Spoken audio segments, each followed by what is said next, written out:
বাংলাদেশের প্রথম নির্বাচিত রাষ্ট্রপতি,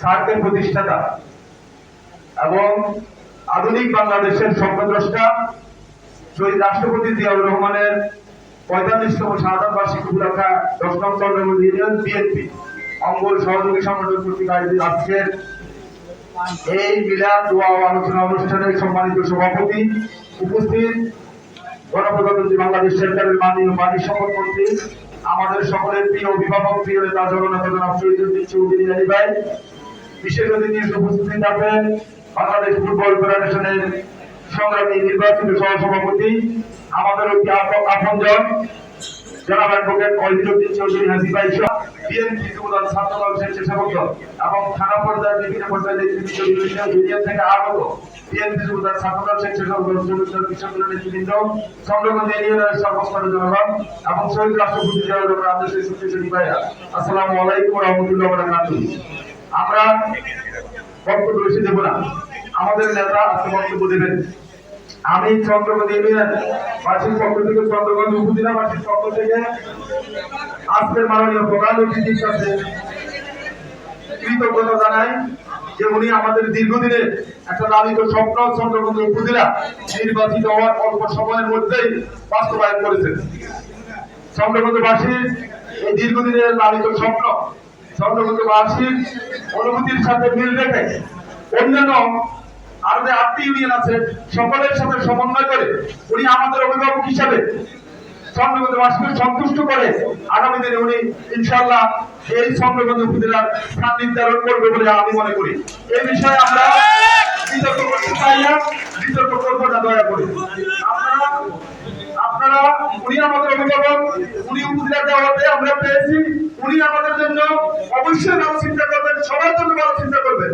এই 9টা ইউনিয়নকে নিয়ে আমরা চন্দ্রগঞ্জ উপজেলা, এই চন্দ্রগঞ্জ উপজেলার আমরা সবাই যেন অন্তত 18-19 সন্তুষ্ট থাকতে পারি, সেটা অবশ্যই উনি বিবেচনা করবেন আমাদের অভিভাবক হিসেবে। আর আমরা সেই বিশ্বাসের উপরে ওনাকে বারবার ভোট দিয়ে এই চন্দ্রগঞ্জ উপজেলা, সদর উপজেলা এবং লক্ষ্মীপুর পৌরসভা এমপি, এই এলাকার মানুষ ওনাকে এমপি হিসেবে নির্বাচিত করেছে। আমি আমাদের যে সমস্ত বন্ধুরা ফেসবুকে আমাদের এলাকা থেকেও কিছু লোকজন, ওই দিক থেকেও কিছু লোকজন বিভ্রান্তিমূলক তথ্য প্রচার করেন, দয়া করে এটা থেকে বিরত থাকবেন, ওনাকে সুযোগ দিবেন। উনি এই উপজেলা করার জন্য আমাদের কারো কাছ থেকে এক টুকরা কাগজও চান নাই যে এই ডকুমেন্টসের উপর এক টুকরা কাগজ দাও। উনি ওনার মতো করে এই এলাকার মানুষের এই বড় উপজেলাটাকে 2 ভাগে ভাগ করে মানুষের দৌড়গোড়া এদেশের মানুষের উন্নয়নকে পুঁজি দেওয়ার জন্য এই উপজেলাটা উনি করেছেন। উনি আমাদের জন্য অবশ্যই ভালো চিন্তা করবেন, সবার জন্য ভালো চিন্তা করবেন। আমরা চন্দ্রগঞ্জের ঐতিহ্যকে আমরা ধারণ করে ওনার কাছে প্রত্যাশা করি এবং আমি সকল বাকি 8টা ইউনিয়নের সাথে সমন্বয় করে ও ভবিষ্যৎ সিদ্ধান্ত নেওয়ার জন্য প্রত্যাশা করব। শহীদ জিয়ার রাজনীতি আমরা যারা করি, মাননীয় প্রধান অতিথি আপনাদের বক্তব্য দিবেন।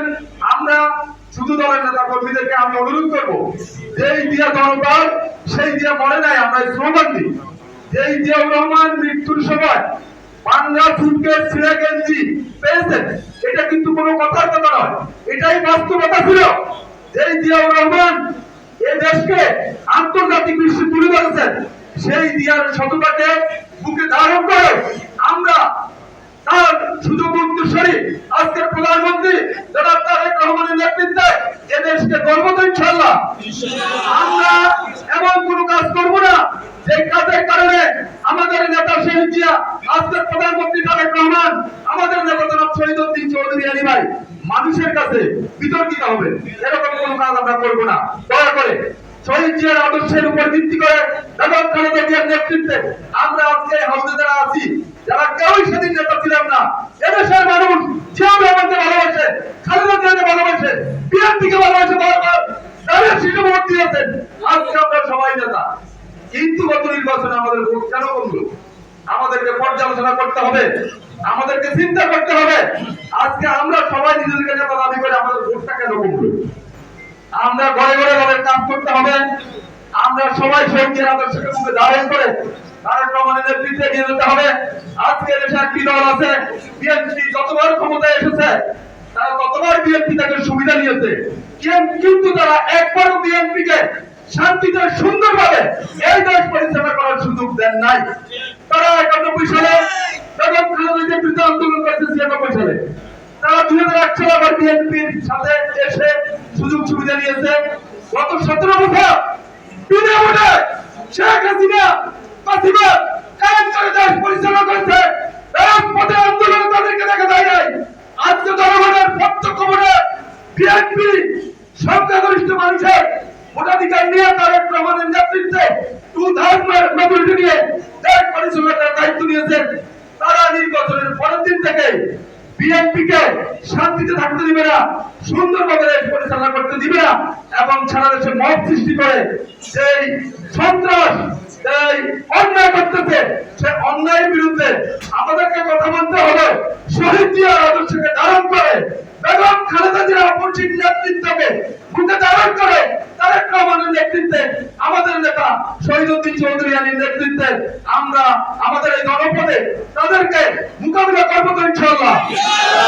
কোনো সুযোগ দেওয়া যাবে না, গায়ের পরে বেদল করা যাবে না, কেউ বেদল করতে চাইলে তাদেরকে কোনোভাবে ছাড় দেওয়া যাবে না।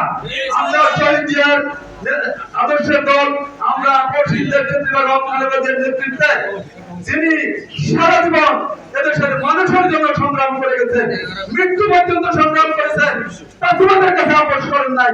আমরা সেই দলের নেতা কর্মী, আমরা সকলে আগামী বাংলাদেশ গড়ার জন্য সবার আগে তারেক রহমানের যে ঘোষণা সবাই আগে বাংলাদেশ, সেই বাংলাদেশ বিনির্মাণে আমরা আমাদের প্রিয় নেতার নেতৃত্বে কাজ করব। সবাইকে ধন্যবাদ।